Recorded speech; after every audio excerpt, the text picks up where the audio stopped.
Okay, I think we've had a productive evening. That was a lot of fun getting this together.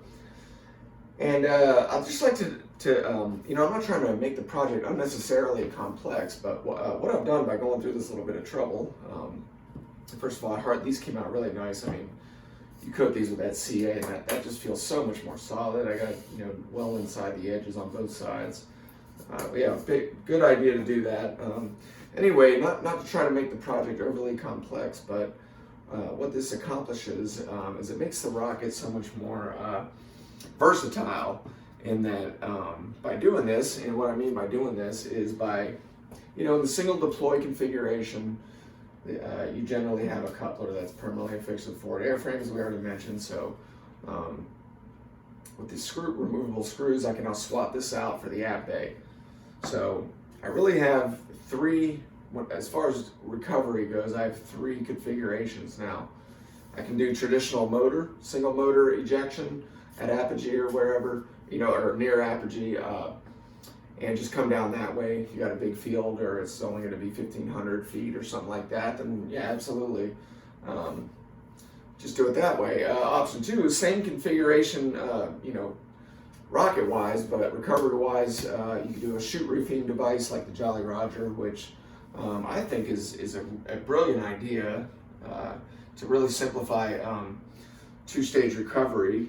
I don't know if it's for everybody. I saw a lot of mixed reviews on it, and it just seems to me it's the kind of device that is reliable. However, you really have to think through how you're attaching it, how you're packing your chute, and really take steps to really understand how this thing is going to come apart and what's going to happen in sequence, and think that way. Where you attach the thing, how to keep it out of the shroud lines, that sort of stuff. So, but which I could do.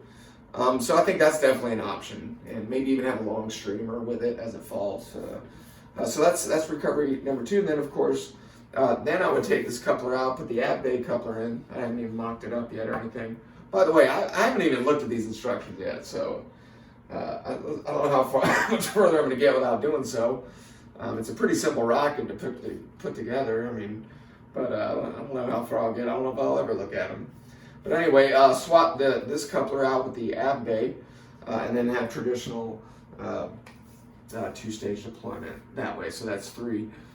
So it makes the rocket very versatile, and I like that. And I like, you got this huge motor tube. I mean, this thing will take everything from an H to a J. With the big fins, though, I'm thinking, and somebody mentioned in the build thread that it's a little overstable and it'll weathercock if you don't get some speed off the pads. But I'm thinking anything over like 200 average impulse is going to get this 3-inch rocket that's just under 5 feet tall. I think that's going to get moving pretty quick, no matter what I put in it. So weight-wise, I think. But yeah, we'll get it simmed out or whatever. This is my first attempt at a permanent bond. It was kind of a disaster, but it's definitely functional. I forgot how sticky and messy that epoxy can be, and I'm not familiar with JB Weld. I rarely use it. I just like the idea of saying I built my rocket with steel reinforced epoxy. It just sounds cool. I also like the look of the screws. I mean, I just think it's cool having exposed hardware like that, and they are aerodynamic. I think they're going to affect the flight very, very little, and they are going to be right in line with the fins as well, the edge of the fins. So, but no, it just looks cool, man. I mean, when you see exposed hardware on the side of a rocket, you're like, man, there's some serious stuff going on with this thing, So I think it looks cool. I think I went a little big. These are number 10. I probably should have gone number 8, but I'm fine with it. So that's what it is, and that's what we're trying to accomplish here. It's not the biggest rocket. It's not the hardest to build, but we're going to do an outstanding job on it. And like it's a versatile rocket. I mean, I can easily get a level 1 on this. Have a lot of exciting flights, working my web, kind of pushing the envelope with recovery and altitude and speed and things like that. I mean, I could really hang on to this thing, and as long as I have successful recoveries, but I could get a lot of fun flights out of this, and it can be very different every time. So different goals and stuff for each flight, and that's what I love about this thing. So yeah, it's gonna be my baby, man. I'm putting a lot of TLC into it, and I'm looking forward to getting it moving forward. But that's where we're at right now. Talk to you guys later.